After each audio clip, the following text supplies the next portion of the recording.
Welcome back to your Feel Good Breakfast Show. This is Expresso and you're in S3 and we have very, very important things to discuss. We're joined by a political analyst and commentator, Mighty Jamie, to delve into the critical question of how do we know who to vote for in the 2024 elections. This is a very, very top question, I'm sure, for you as well. And we'll also be touching on the Code of Conduct signing by political parties happening today. But first and foremost, Mighty joins us. Good morning, Mighty. How are you doing? Good morning to you, Carl, and good morning to the viewers. So, Mighty, I think let's start off with the most critical thing around a code of conduct. I think not many people understand what the signing process is about and why it is done. So perhaps give us a bit more unpacking of the actual signing process of a code of conduct ahead of the elections.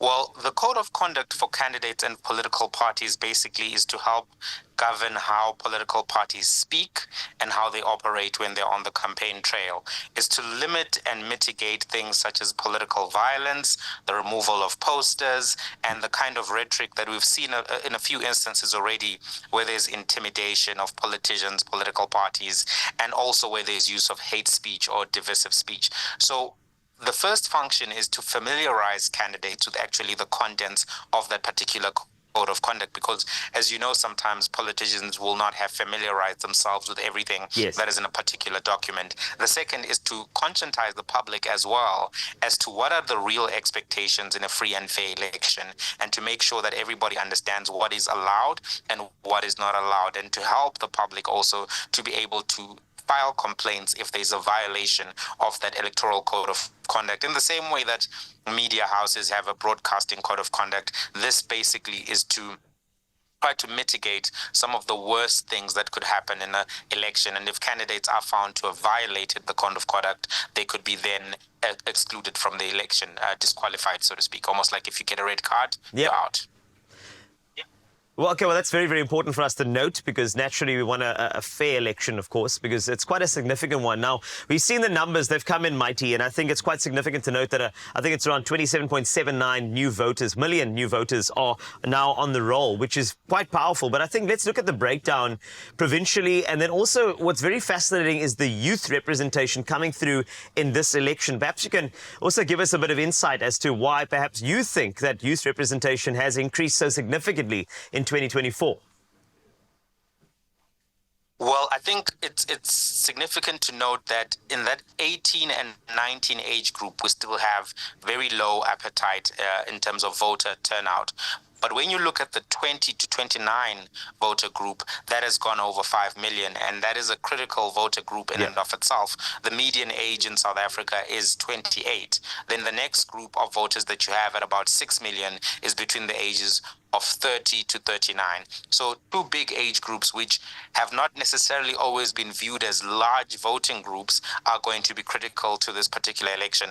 And what you may find is that that is where some of the discourse and the issues are most felt and expressed. So if we have a voter turnout which is big amongst those two groups, being the 20 to 29 and the 30 to 39, we will have an election which shifts one direction. But if you have more voter turnout amongst the population which is over the ages of 40 and 50, then you may have an election which leans a different direction. It's quite significant as well, and I'm glad the numbers are ticking over. But now let's look at things like the 18 and 19 group, as you mentioned.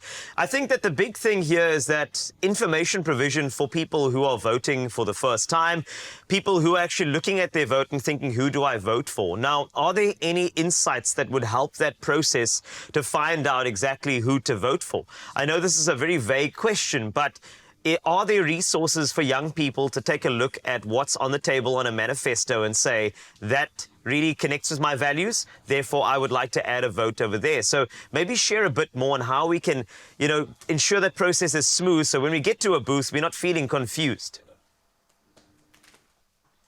So I think the first thing before even looking at manifestos that people should do is to think about what are the issues that affect you and what are the issues that you care about. Why are the issues that affect you? For instance, if you have got 2 children who are maybe 4 or 5 years old, Yep. you may be thinking about where they go to primary school. You may be thinking about their future in terms of like what artificial intelligence is going to do to education.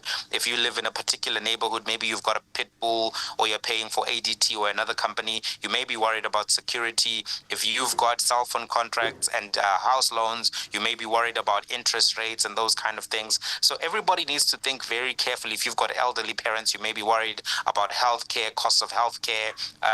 All of these things you really need to have an understanding of, because the first thing that you must do is vote selfishly. Try to figure out who best can represent you, because it's a representative democracy. You're not looking for a best representative, but the closest fit to your needs, because there's no such thing as a perfect political party. Then the second thing would be to then go and get the information. Most of the political parties, there are 55 political parties that are contesting in this election, have got websites, and they also have published their manifestos on their social media feeds, such as Twitter, X, and Facebook. And you may be able to find leader interviews on various platforms which are available on YouTube. So take time to visit the websites, and then take time to also listen to what the leaders are saying and other people in the organization are saying, especially about issues that affect you and issues that you care about. So you may not be affected by certain issues, but maybe you care about the crisis in Sudan. Maybe you care about what's happening in the Middle East, and you may want to get a party that also represents your concerns and will advocate on your behalf. Then there are resources that are currently available, which are basically manifesto digests. If you go to a set of news websites, you can find where they've summarized manifestos. And if you are a reader, you can also go into a few bookstores now. There's at least 2 books out that discuss this particular election and the various political parties, actors, and players.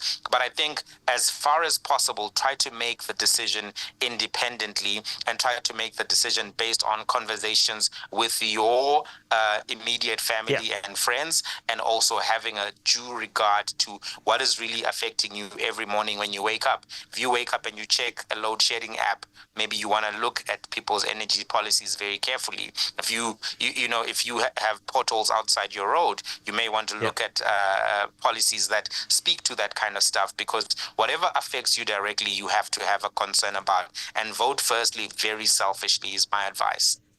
Mighty, thank you so much. Great advice indeed. And of course, we are looking forward to everybody using their freedom responsibly and making a mark down in the election, of course, on the 29th of May. Remember, if you're not going to be around your voting station around that time, remember, you have until 17 May to apply for a change in voting station. But thank you so much to Mighty Jamie. We'll be catching up with him as the election date comes closer. It is your Feel Good Breakfast Show, full of information and allowing you, of course, to vote with education and enough information.